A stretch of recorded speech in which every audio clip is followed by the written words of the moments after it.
आज हम pie chart के बारे में सीखेंगे।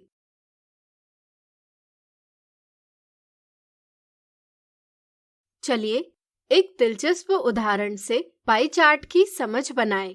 मीना ने अपने घर के आंगन में फूलों के कुछ पौधे लगाए हैं। प्रतिदिन वह फूल इकट्ठा करती है। आज उसने चमेली, गेंदा और गुलाब के फूल इकट्ठा किए हैं, जिनकी संख्या इस प्रकार है। चलिए इस जानकारी को एक मजेदार रूप में निरूपित करें। यहाँ फूलों की कुल संख्या 30 धन 20 धन 10 बराबर 60 है।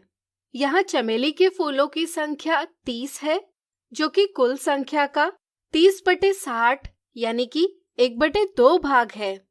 इसी तरह गेंदे के फूलों की संख्या कुल संख्या का 20/60 भाग यानी कि 1/3 भाग है और गुलाब के फूलों की संख्या कुल संख्या का 10/60 भाग यानी 1/6 भाग है।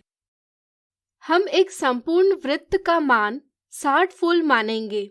चूंकि एक संपूर्ण वृत्त का केंद्रीय कोण यानी सेंट्रल एंगल 360 डिग्री होता है, इसलिए हम कह सकते हैं कि 60 फूलों को 360 डिग्री का केंद्रीय कोण निरूपित करता है।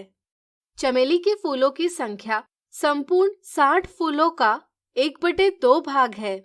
यह संख्या हम एक त्रिज्यखंड यानी सेक्टर से निरूपित करेंगे, जिसका केंद्रीय कोण 1/2 गुणा 360 डिग्री बराबर 180 डिग्री है, यानी आधा वृत्त है।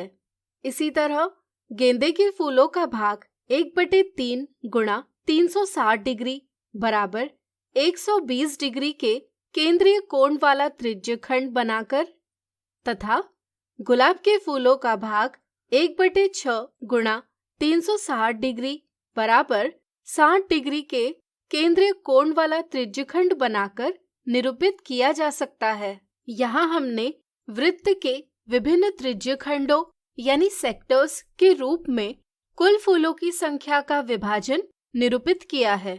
ऐसा निरूपण जिसमें आंकड़ों को वृत्त के त्रिज्यखंडों द्वारा दर्शाया जाता है, एक पाई चार्ट कहलाता है। पाई चार्ट हमें एक संपूर्ण का उसके भाग से संबंध बताता है। जैसे यहाँ चमेली के 30 फूलों की कुल संख्या 60 का आधा है। इसी तरह गुलाब के 10 फूलों की कुल संख्या 60 का 1/6 भाग है और गेंदे के 20 फूलों की कुल संख्या का 1/3 भाग है। इसी के साथ पाई चार्ट हमें विभिन्न भागों में तुलना करने के लिए भी सहायता करता है। जैसे त्रिज्यखंडों के माप देखकर यह कहा जा सकता है कि गुलाब के फूलों की संख्या के तुलना में गेंदे के फूलों की संख्या 2 गुनी और चमेली के फूलों की संख्या 3 गुनी है।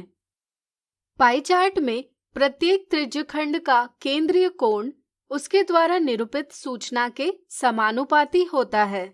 जैसे यहाँ चमेली के फूलों की संख्या को निरूपित करने वाला केंद्रीय कोण चमेली के फूलों की संख्या के समानुपात में है।